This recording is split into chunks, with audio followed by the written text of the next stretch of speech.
Hello readers, I'm Amy. As you may be able to tell from the window out here, it is quite late. I've had a long day of work. I have a long evening of work ahead of me. But I wanted to do another book tag. Today is going to be the end of the year book tag, and we are approaching the end of the year, so the timing seemed pretty good.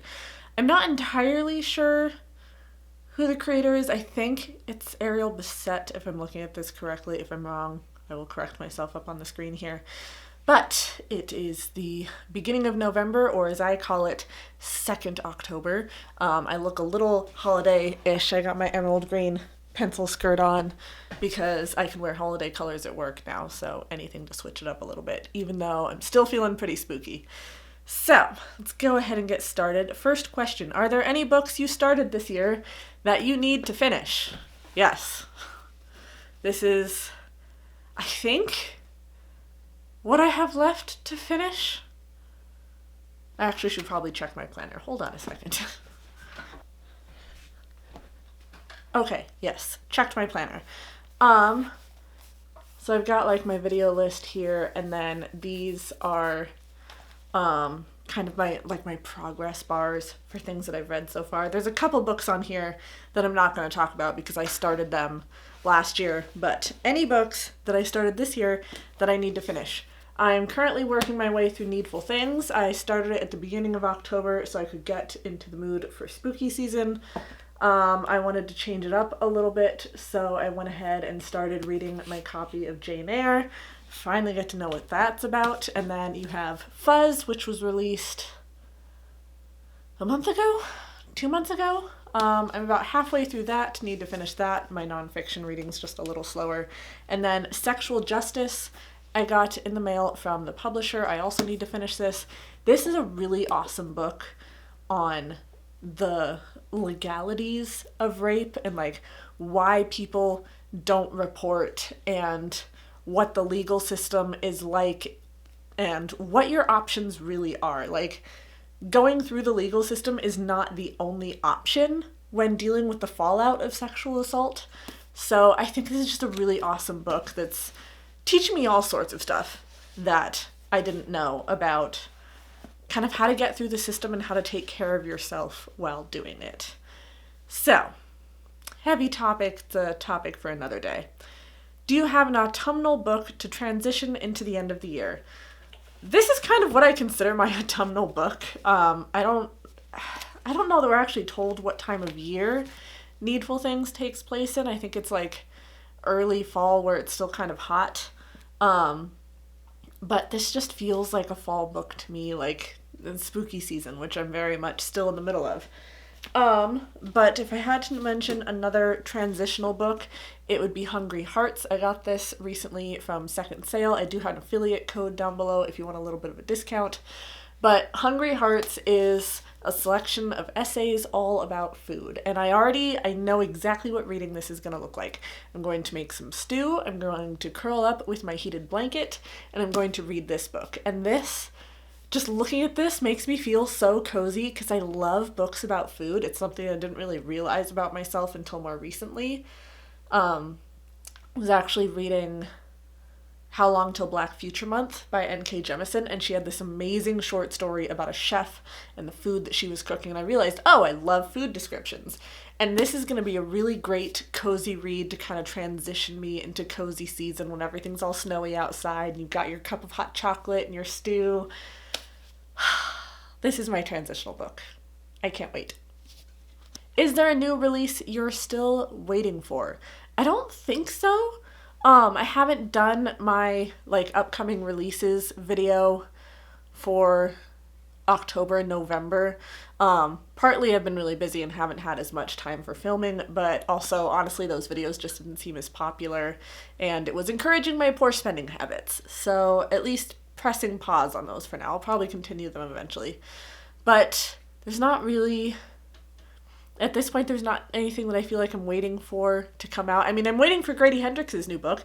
Yes, I realize he just released one, but he also just released the title of his next book, which is coming out next year, not this year. So, I mean, I know I have a while to wait on that, but yeah, I don't really have any new releases that I'm waiting for. What are 3 books you want to read before the end of the year? Do I have to choose 3?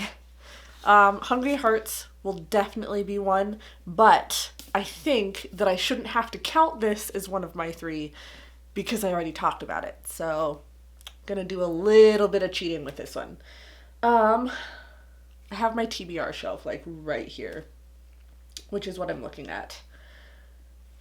There's things that I have to read, and there's things that I want to read. Like, I need to read A Shot in the Moonlight because I got this from the publisher for review, and I haven't even started it yet, and it's part of this project that I want to do, this big video about like Black authors versus white authors when it comes to Black history.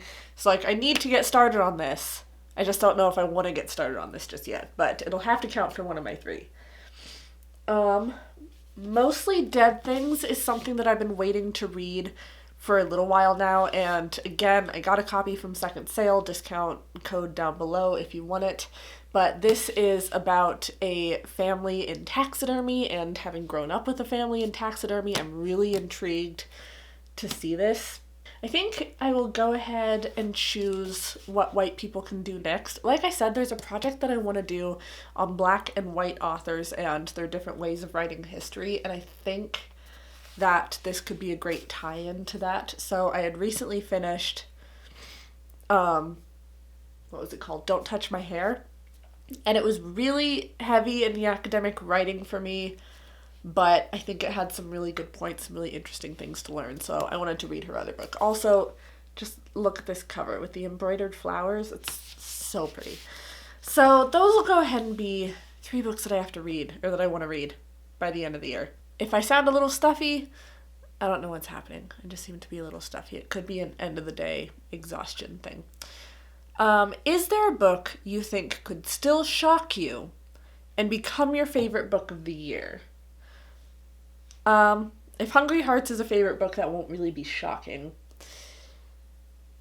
Possibly Mostly Dead Things. Just the taxidermy storyline really intrigues me, not only because I've been around taxidermy before, but also because it's just not something you see in books. The only other time I've seen it was from that one lady who talks about her depression and anxiety and her taxidermied raccoon. Clearly I'm at the end of my day. I can't think of anything. I will put a picture of the books up here, but very well-known memoir author. She's the only one that I've really seen talk about taxidermy, and this is a fiction. And it's not about murder, so it'd be great to read about taxidermy in a not murdery context and out of fiction instead of nonfiction. Book that could shock you. Possibly The Gate to Women's Country. I got this, so it's an older sci-fi written by a woman, which is something that I'm always kind of like keeping my eye out for. This could end up being a favorite, I don't know, but I also don't know that I'm going to get to it by the end of the year. Have you already started making reading plans for next year? Not really. I've been busy enough. Like, I have so many different side jobs and stuff related to the design business that I'm working on building. I'm at the tail end of school. I've only got 1 term left after this, so I should be graduating in March. I've got my part-time job that I just added hours onto for the holidays. Like, I haven't had time to think of reading plans. My only plan is to pick up Grady Hendrix's new book when it comes out. So, I mean, in that case, I guess technically I've made plans, but not really. I feel like I just haven't had time to think about it. I don't know what I'm doing for my bullet journaling. I don't know what other books I'm going to keep an eye out for. Yeah. So that's going to be it, really. I guess I didn't have as much to say for this as I thought I did, but hopefully you found this interesting. Please like, subscribe, be my friend on social media. Let me know your end of the year reading goals down below, and I will see all of you in my next video. Bye, friends.